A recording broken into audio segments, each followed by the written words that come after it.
This book was published in 1847. It's a different era.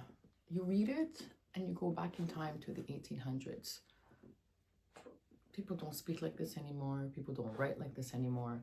This is classical literature. And when you read it, you say to yourself, how writing has evolved and changed into modern times.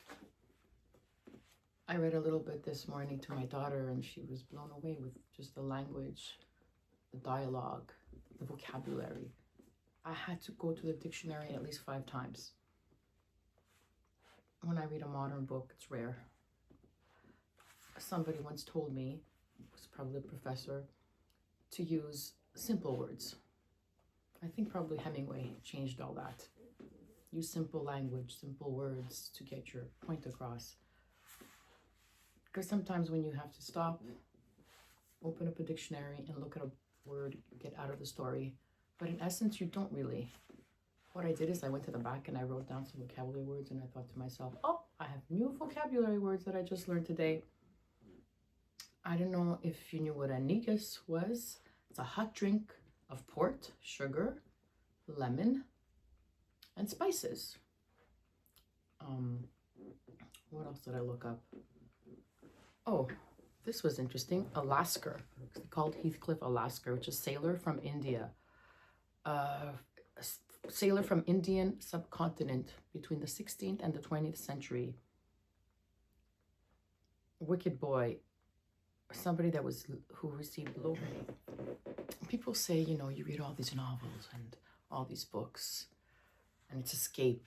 But you know how much information there are in novels and how much you learn? It's fiction, but you learn so much. And I just have to say, I'm only on page 104, chapter 8. And I have never looked at a dictionary so much in all these years, because modern writing, it just doesn't have that same amount of like vocabulary that, I mean, even some words like, what did I underline here? Just this rough-headed counterpart to himself. Discomfiture and gratified. What else did I find here? Wild, hatless little savage. Just going through the book. I underline stuff as I go, right?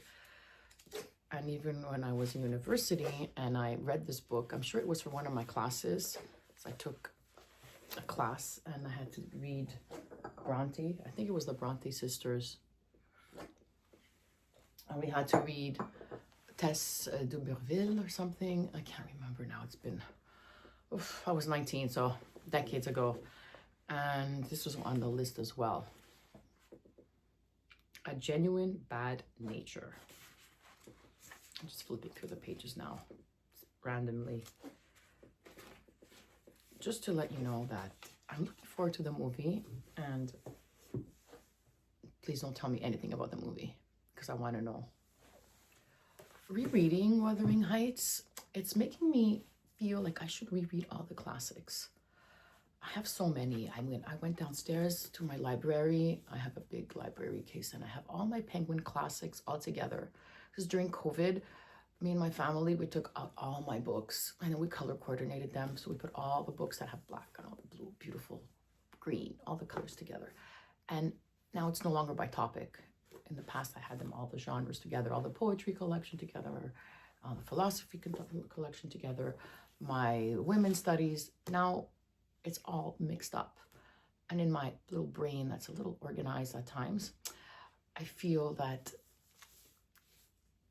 the idea of all the Penguin classics together, because it's all black and in the same era, kind of, it excites me. So I think, oh, maybe I'll read them all.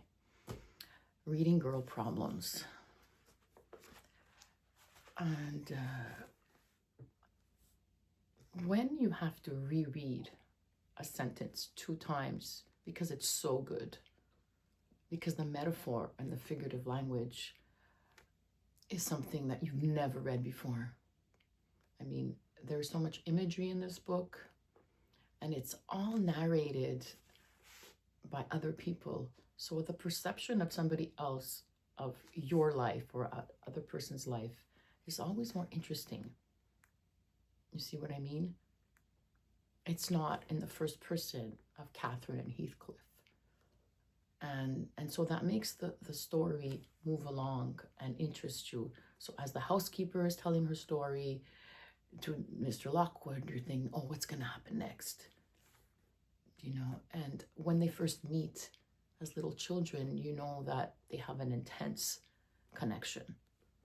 And anybody that has an intense connection from childhood like that, well, you know that inevitably when they grow up, it will continue.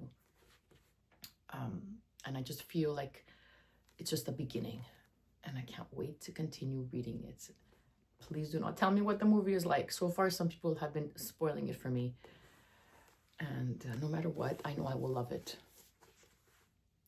Any hoots. Okay. Enjoy your day.